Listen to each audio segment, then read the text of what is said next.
All right. So it's been a little time since I've been able to get to recording. Actually, the last couple of weeks of preparing for what's coming have kept me very busy, and I apologize for that. But had a great discussion this morning with a young man out in North Carolina, and that has spurred me to move forward.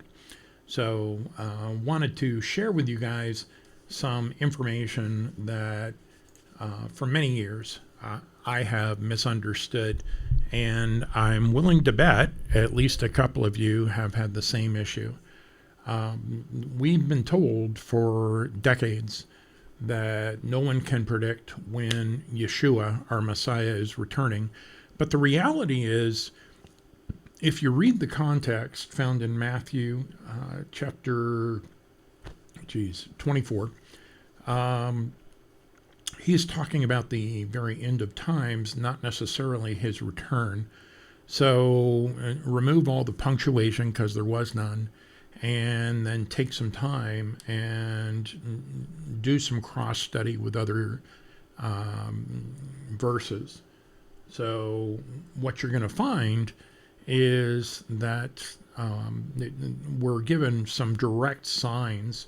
And one of the things that I misunderstood for many years was when Yeshua said, as it was in the days of Noah, so it shall be when the Son of Man comes.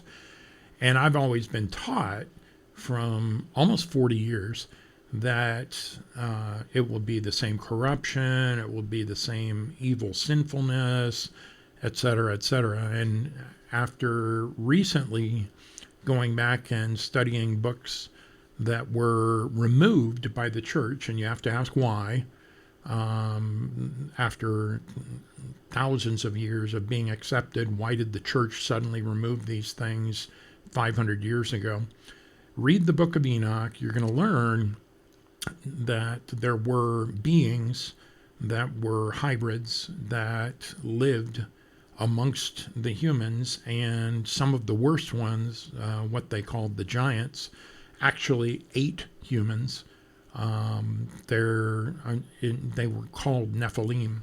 So one of the things that we're looking at when you go back and read Matthew 24 and what Yeshua said, as it was in the days of Noah, so it shall be with the return of the Son of Man.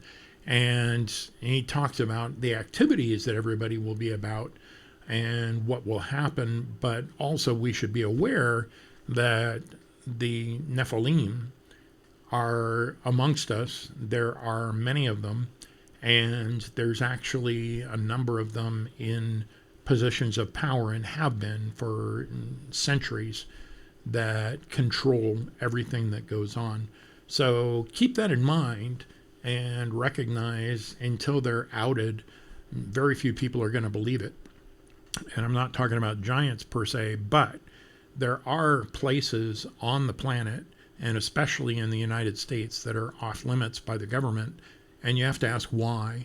And they claim that it's environmental. They claim that it's for the preservation and all the rest. And the reality is, if you could see the artifacts that are in those areas, and I live in a state that has a major area that is cordoned off, and you'll get arrested and taken away. The same thing is true in visiting Antarctica. You cannot go unless you go with an organized tour, and it's only to a very specific section of Antarctica. They won't let you go anywhere else. So you have to ask what is going on back there. So keep that all in mind when you look at this. And so let's take a brief look at what was going on when Noah entered the ark. So if we go with, let me get in here.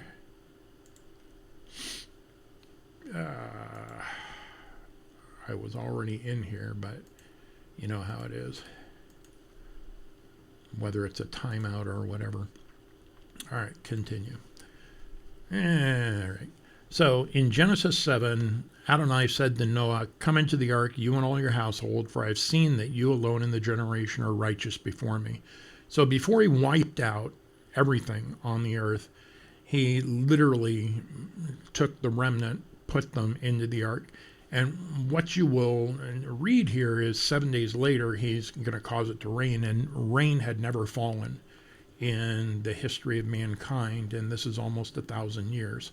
So what ended up happening was the rain was a foreign concept, and ultimately that judgment came and it fell 7 days after Noah entered the ark. When we find on the calendar that he entered the ark on the seventh day of Heshvan, which starts on this year on the 23rd or 24th of October, depending on the sighting of the new moon. That literally falls on Halloween night or the next day. So that's the day, anniversary-wise, Noah entered the ark. And then 7 days later, judgment falls. So what's unique about the narrative in the Genesis 7 narrative, God closes the ark and seals it up. So he literally says, "Come up here." So they come up, and then he sealed it and to protect them. So there's this correlation, and there's literally, and I'm not going to exhaust that because there's plenty of other people that have done great videos on this. Go look at God's Roadmap to the End. That's a good YouTube channel that covers with charts and numbers and everything else, but literally points to the same thing that a number of us have been pointing to, which is Yeshua's return is destined and imminent for the year 2032. And the proofs and everything you can find on their videos. But ultimately, if you backdate 7 years, you're literally here in 2025. And we've already been through the fall feasts. And many people were looking at Feast of Trumpets. What's interesting about that is literally 40 days after Feast of Trumpets, Noah entered the ark. And this is before the feasts were given. So many people are unaware of that, and it's worth paying attention to, especially since there's some great videos that show why the 40-day delay. So am I setting a date? No. But I am saying that literally it's highly likely that God will buoy us up in the ark, in his son. And the Hebrew word for propitiation is a derivative of the same word, tar, that is used to seal the ark. So that's something to, just another one of those, I wonder why that same word was used or that same derivative was used. So God closed the ark, sealed, and Noah sealed it. It was done, and that was their salvation. So we're looking at November 1st this year, give or take plus or minus 2 days, as a significant event. And there's a number of things that have really catalyzed this. Go back almost 10 days ago, what did the confirmation of the covenant with many happen at the UN? Well, everybody agreed we should have peace in the Middle East, and now they're all crying, peace, peace. And what do we read in 1 Thessalonians? They'll be crying, peace, peace, and then sudden destruction will come upon them without warning or without remedy. So here they are. This is a fulfillment of a Daniel prophecy. And here it is, and we read in 1 Thessalonians that this is what they're crying, and they're celebrating peace in the Middle East. So the fact that all of this aligns so quickly and so rapidly is worth paying attention. I'll be posting a couple of updates throughout the week, but I would love for your feedback, your comments.